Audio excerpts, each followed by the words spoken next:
I wanted to start, Masha, thank you again for this beautiful film, and thank you for coming all the way to New York to present it here. I wanted to start in a film of so much movement and so many characters. The one constant is this house. And I'm wondering if you can talk to us about this house and the role it's played in German history in the 20th century, also this region, the house and the region, and also the place the house has for you in the script of the film. All right. Thank you for having us. So good to be here.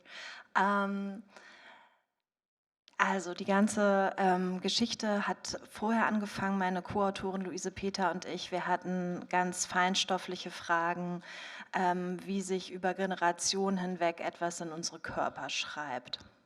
The whole project began with a question that we asked ourselves, how very delicate, ephemeral questions in human existence are inscribed in the body. Und wir wussten lange gar nicht, können wir daraus überhaupt einen Film machen, weil uns Sachen interessiert haben, für die es keine Worte gibt. We weren't sure whether it was even possible to make a film out of this concept because there were just no words for it. Und wir haben dann überlegt, wie wir das machen können, ob wir eine Soundinstallation machen müssen oder ein Buch schreiben müssen. Und dann sind wir auf diesem Hof gelandet und hatten das Gefühl, dass dieser Hof das Gefäß sein könnte für all diese feinen Fragen, die wir uns gestellt haben. So we didn't even know which medium we wanted to use, whether it should be a book or whether it should be a song, or we were not sure what vessel to use until we found that house. Und in diesem Haus sind wir eigentlich gewesen, um an ganz anderen Sachen zu schreiben. Und dieses Haus stand ungefähr 50 Jahre lang leer und man konnte wirklich durch die Räume wandeln und alles so vorfinden, wie der Vorbesitzer es zurückgelassen hat. Okay. We were originally thinking of very different things until we were in the house, which had been empty for 50 years, and the owners had left it in a state that was at this point still untouched. Und in dem Haus haben wir eine Fotografie gefunden von 1920 von 3 Frauen, die direkt in die Kamera geschaut haben. And in the house we found a photograph of 3 women. The photo dates to 1920, and they looked directly into the camera. Und uns hat das berührt, dieses Foto, weil dieser Hof sah noch genauso aus wie auf dem Foto. Und wir standen an derselben Stelle wie diese Frauen und haben uns gefragt, was haben wir noch mit diesen Frauen zu tun?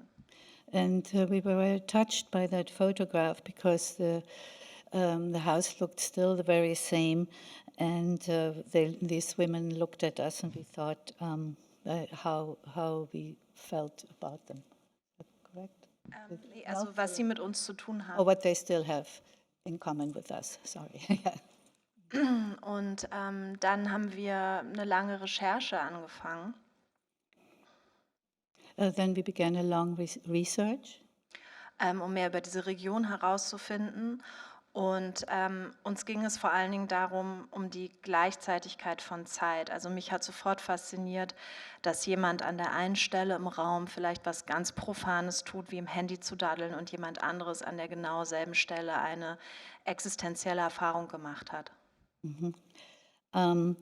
What became the greatest interest in the project was about time and the simultaneity of time, and how people who are in the same room at the same time may do radically different things, like somebody may have an existential experience while the other one is playing with the cell phone.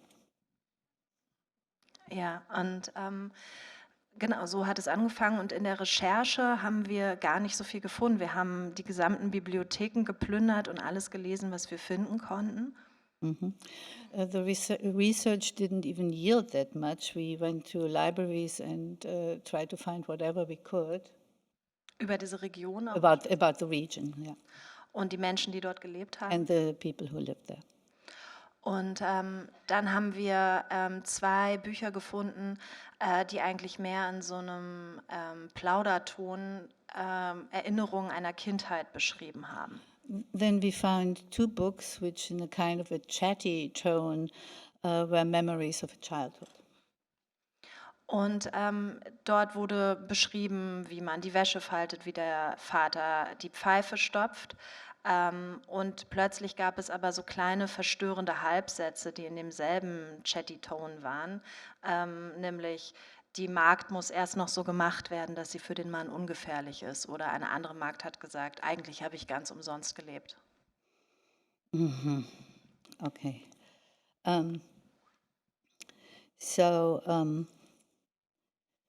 then we found 2 books that were basically giving practical advice, how to fold the laundry and how to stuff the pipe. But then in the book there was also a sentence that, can you repeat the sentence? Genau, also eine Magd hat gesagt, also es gab einen kleinen verstörenden Halbsatz, aber in demselben Chatty Tone. Okay. Kannst du das erst? Yeah. So there was just a snippet of a sentence, but it was in the same chatty tone as the rest of everything. Und da hieß es, die Magd muss erst noch so gemacht werden, dass sie für den Mann ungefährlich ist. And it said the maid has to be turned has to be made so that she is not dangerous to the man. Und ein anderer Satz war, dass eine andere Magd gesagt hat, eigentlich habe ich ganz umsonst gelebt. And another sentence said, another maid said, I actually lived for nothing. Und dann haben wir beschlossen, diese Frauen ins Zentrum der Geschichte zu rücken und haben fast schon halluzinativ mit Hilfe der Figuren versucht herauszufinden, was könnte dort gewesen sein. So we decided to put these women at the center of the story and developed a process where we, in an almost hallucinatory way, try to imagine what might have happened at this place. And you mentioned photography, and I feel like photography obviously has a very central part in the story, but also the film is like a tribute to the aesthetic of a certain era of early photography. There's something very spectral about it. I think of like the daguerreotype, is that how you say it? And I guess I wanted to ask both you, Masha, but also Fabian, about the influence of photography on the look of this film. Ja, wir haben ganz viel, also die Inspiration waren vor allen Dingen Fotografien auch aus dem Dorf. The inspiration was also especially photography from the village itself. Und dann von Francesca Woodman, der Künstlerin, And then the artist Francesca Woodman, die mit ihren geisterhaften Bildern einen Ton getroffen hat, nach dem wir gesucht haben. whose kind of spooky images found a tone that was like what we were looking for. Yeah, and there is this wheel over the photography, both in Francesca Woodman's work, when she works with unsharpness and motion blur specifically in her photography, but also in the old pictures we found, it's very grainy and it's technically incorrect and it's not so clear, so you cannot clearly see the details, and this was for us somehow a translation to how the memory works, because memory itself, we figured it's not that clean and has some things you can't reach properly when you try to remember a face of somebody you knew but it might be dead or something that happened. And so those photographies helped us to find techniques or ways to create our images so they have this kind of wheel or this kind of being out of focusness to create this feeling. And a couple of very striking scenes of this, I don't know what you call it, I think it's called mourning photography, where you take the dead body and insert them with their family as if they're alive. And particularly we saw it at the end with Leah. This is really incredibly striking. Can you talk about how you came up with this concept? Yeah, I was so fascinating by this kind of photography because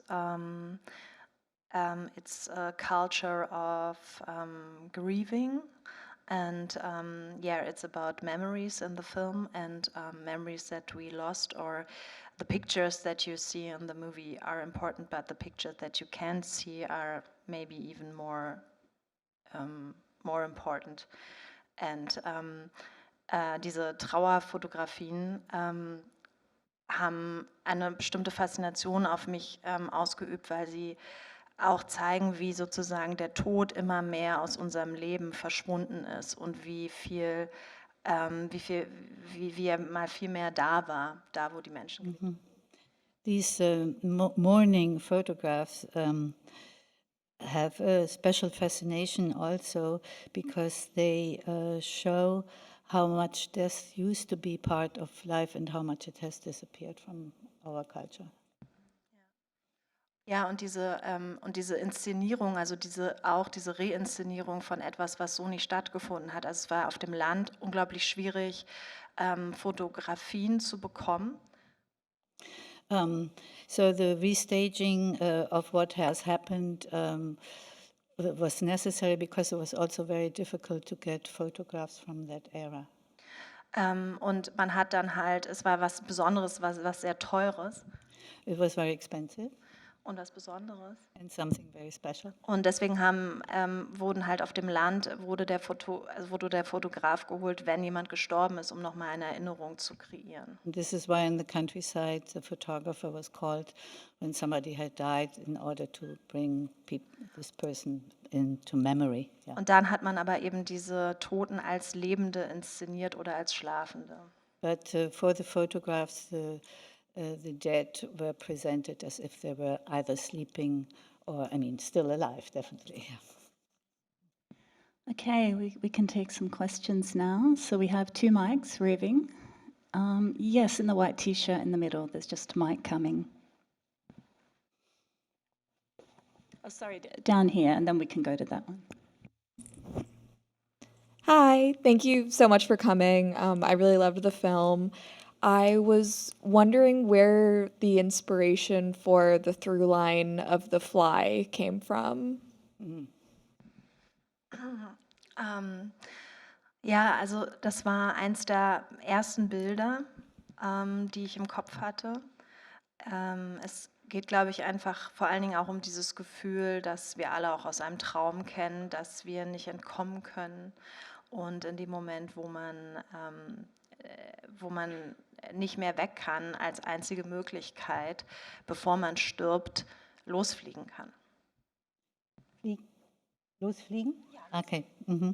Okay, the image of the fly also came to mind thinking of a dream where Warte mal kurz, ich hatte zuerst gesagt, dass es eins der ersten Bilder war, die ich beim Schreibprozess hatte. okay, this was one of the first images during the writing process, and it's kind of captured the feeling that from a dream where you cannot escape, and the only chance to make it out of the situation is to fly away. Yes, down here. Hi there, thank you for sharing this with us. I was wondering if you could talk about the use of music in the film, the song Stranger by Anna von Hauswolf, and then also the lullaby that is sung, and then also the sound design, like the whirring between the moments. I was wondering if you could elaborate on the use of music and sound within this film. Also es war immer klar, dass es einen Song geben muss in diesem Film, der auch durch die Zeiten geht. It was always clear that there needed to be a song that also travels through the times. Und wir sind dann auf diesen wunderbaren Song von Anna von Hauswolf gestoßen. So we came upon this wonderful song by Anna von Haushoff. Und es hat einfach sich gut angefühlt und gepasst und dann haben wir den Song genommen. And it just simply felt good and it fit well. Ja. Und die Soundebene für diesen Film war mir super wichtig, schon im Schreibprozess. And the sound treatment for this film was extremely important for me already while I was writing the book. The script, sorry. Ja, und ich habe dann mit Billy Mind, die mit mir dann das Soundkonzept gemacht hat, überlegt, wie klingen schwarze Löcher, wie klingt es 1000 Meter unter der Erde, wie klingen Sterne, wie hat der Urknall geklungen. Okay, so with whom your sound person? Can you say? Billy Mind, Okay. Genau. mit Okay, mir das Soundkonzept. so we were kind of brainstorming, trying to envision or hear how maybe a black hole might sound, how Wie der Urknall klingt. how Big Bang? the Big Bang, exactly how the Big Bang sounds, Oder wie klingt es 1000 Meter unter der Erde? or what is the sound 1,000 meters under the earth. Das waren Fragen, die wir uns gestellt haben und Sounds, nach denen ich gesucht habe. So these were questions we asked ourselves, and these were sounds that I was looking for. Und dann haben viele Sound Artists daran gearbeitet, diesen Sound lebendig werden zu lassen. And many different sound artists worked together to make this sound come alive. At the back there in the white shirt. Yeah. Sound good. Oh, hi. Thank you for an incredible, gorgeous film. Thank you. I still cannot get over it. What you did here was, and I went with the title first, Sound of Falling. And I thought this entire film, up until the last 20 seconds, everything, everyone is falling. I think maybe 15 minutes in, we have a funeral.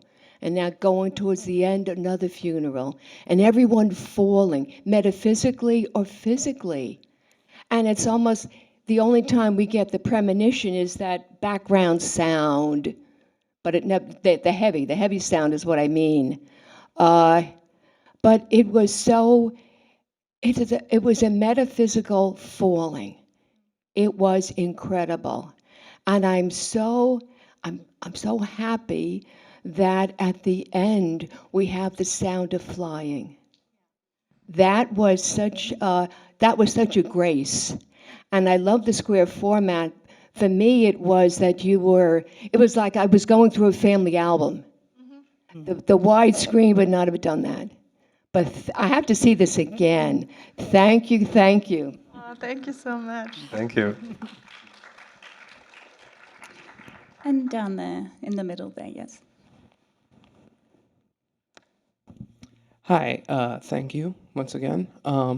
I have a very quick question about the logistics of making the film. I read somewhere that the film was shot very quickly in something like 34 or 35 days or something. I was just curious what you shot, what period or section you shot first, and what you knew you needed to do in one section before you moved on to another section. What did that look like?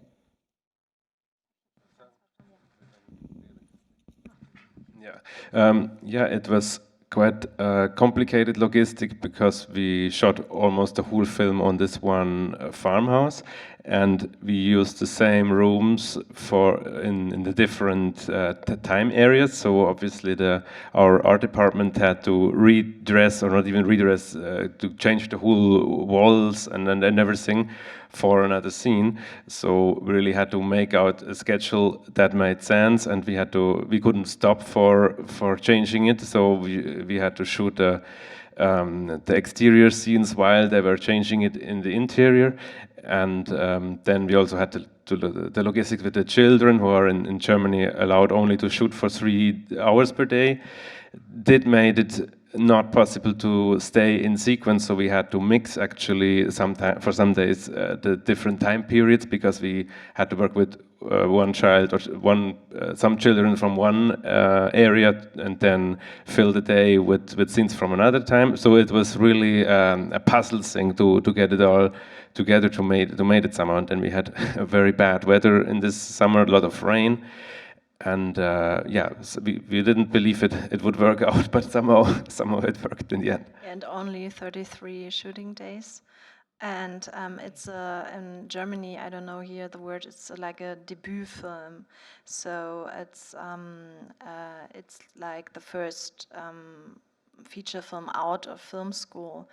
And it was quite ambitious, of course, historic and everything, with a really small budget. And so we just had a chance to do it with a wonderful team, and with the whole village helped us where we should. They give us all the historical things. Yeah. Wow, incredible. More questions? There's one at the back, man in black, I think. Yes, you. The mic's coming, I think. Oh.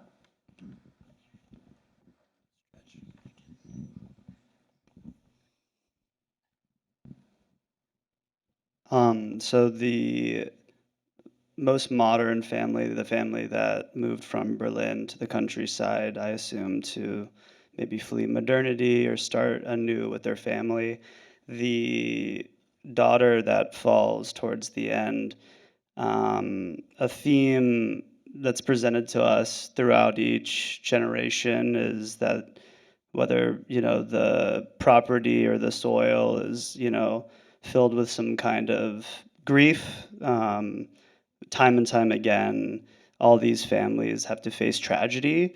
And I was wondering your personal beliefs. Do you think tragedy is inevitable and that it is just a symptom of life? And was that like a subtextual thing you wanted to bring into the story as a message?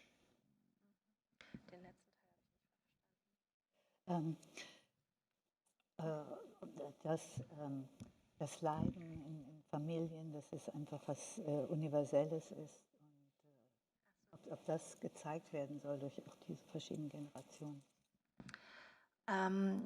Für mich, wir haben uns mehr die Frage gestellt, was prägt uns, was lange vor unserer eigenen Geburt geschehen ist.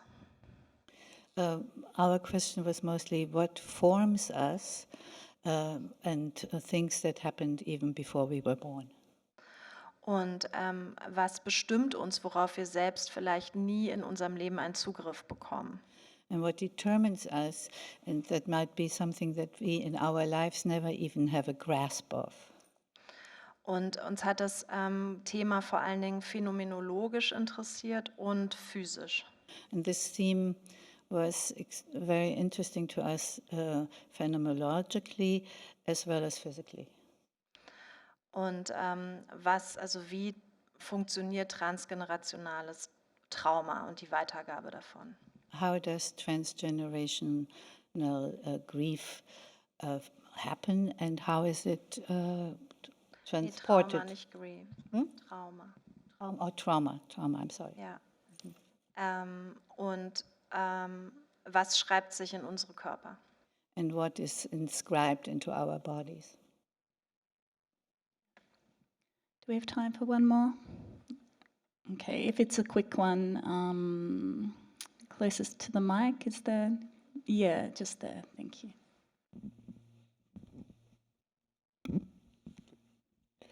Yeah, thank you very much, first of all, for this incredible film. I wanted to ask you about how was the editing process of the film? Like, if from the script you had the idea of how you wanted to organize the different stories and different fragments of each story, or was more like an exploration on the post-production? Also die gesamte Art und Weise, wie der Film ist, das Assoziative, harte Schnitte, weiche Übergänge, das war alles exakt so im Drehbuch geschrieben. Wir haben 4 Jahre an dem Buch geschrieben. Okay. The whole way the film is edited, like hard cuts and soft transitions, that was there from the very beginning, and we worked on that script. In dem Drehbuch? In the script, and we worked on that script for 4 years. Yeah. Mhm. Und im Editing-Prozess haben wir dann natürlich trotzdem nochmal alles wieder umgeworfen und haben geschaut, wie lange müssen wir in einer Zeit sein, um in die nächste Zeit rüberzukommen. Mhm.